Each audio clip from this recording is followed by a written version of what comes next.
علیکم ورحمۃ اللہ وبرکاتہ۔ قیامت کے دن پیش آنے والے حالات۔ حضرت انس بن مالک رضی اللہ عنہ فرماتے ہیں کہ رسول اللہ صلی اللہ علیہ وسلم نے ارشاد فرمایا، جب قیامت کا دن ہوگا تو پریشانی کی وجہ سے لوگ ایک دوسرے کے پاس بھاگے بھاگے پھریں گے۔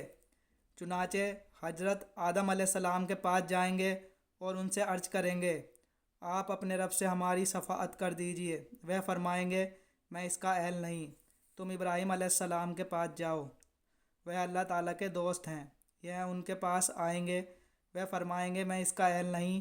تم موسیٰ علیہ السلام کے پاس جاؤ، وہ کلیم اللہ یعنی اللہ تعالیٰ سے باتیں کرنے والے ہیں۔ یا ان کے پاس جائیں گے، وہ بھی فرمائیں گے، میں اس کا اہل نہیں۔ لیکن تم عیسیٰ علیہ السلام کے پاس جاؤ، وہ روح اللہ اور کلیم اللہ ہیں۔ یہ ان کے پاس جائیں گے، وہ بھی فرمائیں گے، میں اس کا اہل نہیں۔ البتہ تم حضرت محمد صلی اللہ تعالیٰ علیہ وسلم کے پاس جاؤ۔ چنانچہ وہ لوگ میرے پاس آئیں گے، میں کہوں گا، بہت اچھا، شفاعت کا حق مجھے حاصل ہے۔ اس کے بعد میں اپنے رب سے اجازت مانگوں گا، مجھے اجازت مل جائے گی، اور اللہ تعالیٰ میرے دل میں اپنی ایسی تعریف ڈالیں گے جو اس وقت مجھے نہیں آتی۔ میں انہی کلمات کے ساتھ اللہ تعالیٰ کی تعریف کروں گا اور سجدے میں گر جاؤں گا۔ ارشاد ہوگا، محمد صلی اللہ علیہ وسلم، سر اٹھاؤ، کہو تمہاری بات مانی جائے گی، مانگو ملے گا، شفاعت کرو قبول کی جائے گی۔ میں عرض کروں گا، یا رب، میری امت میری امت میری امت کو بخش دیجئے۔ مجھ سے کہا جائے گا، جاؤ، جس کے دل میں جو کہ دانے کے برابر بھی ایمان ہو اسے بھی جہنم سے نکال لو۔ میں جاؤں گا اور حکم کی تعمیل کروں گا، واپس آ کر پھر انہی کلمات کے ساتھ اللہ تعالیٰ کی تعریف کروں گا اور سجدے میں گر جاؤں گا۔ ارشاد ہوگا، محمد صلی اللہ علیہ وسلم، اپنا سر اٹھاؤ، کہو تمہاری بات مانی جائے گی، مانگو ملے گا، شفاعت کرو قبول کی جائے گی۔ میں عرض کروں گا، یا رب، میری امت میری امت۔ مجھ سے کہا جائے گا، جاؤ، جس کے دل میں ایک ذرہ یا ایک رائی کے دانے کے برابر بھی ایمان ہو اسے بھی نکال لو۔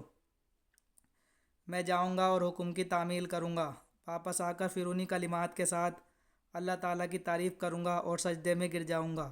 ارشاد ہوگا، محمد صلی اللہ علیہ وسلم، سر اٹھاؤ، کہو تمہاری بات مانی جائے گی، مانگو ملے گا، شفاعت کرو قبول کی جائے گی۔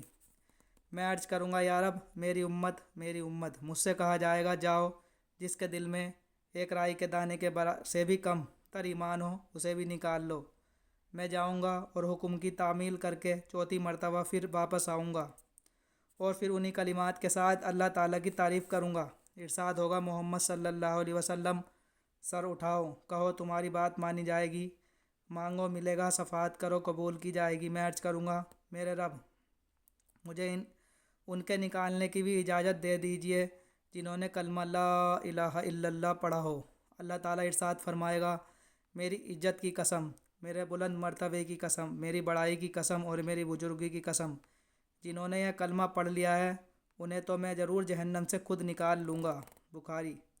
حضرت ابو سعید خدری رضی اللہ عنہ کی حدیث میں اس طرح ہے کہ چوتھی مرتبہ آپ صلی اللہ علیہ وسلم کی بات کے جواب میں اللہ تعالیٰ ارشاد فرمائے گا، فرشتے بھی شفاعت کر چکے، انبیاء علیہ السلام بھی شفاعت کر چکے اور مومنین بھی شفاعت کر چکے، اب رحمان الرحیم کے علاوہ اور کوئی باقی نہیں رہا۔ چنانچہ اللہ تعالیٰ مٹھی بھر کر ایسے لوگوں کو دوزخ سے نکال لیں گے جنہوں نے پہلے کبھی کوئی خیر کا کام نہ کیا ہوگا۔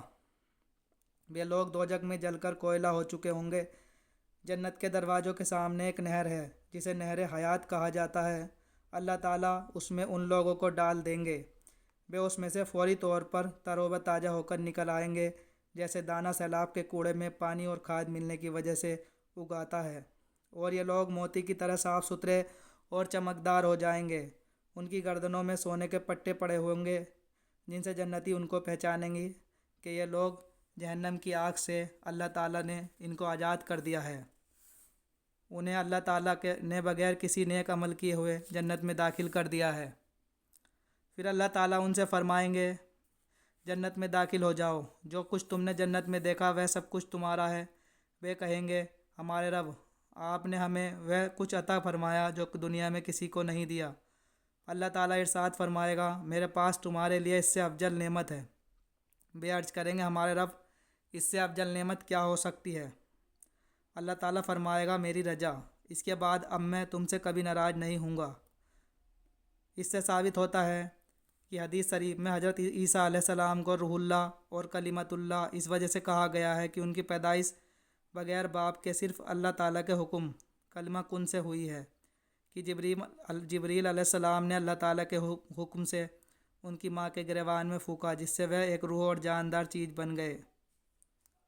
اس سے ثابت ہوتا ہے کہ ہمیں قیامت کے دن سے ڈرتے رہنا چاہیے اور اللہ کے نبی صلی اللہ علیہ وسلم کی باتوں پر عمل کرتا رہنا چاہیے اور اللہ تعالیٰ کی عبادت میں دل لگانا چاہیے۔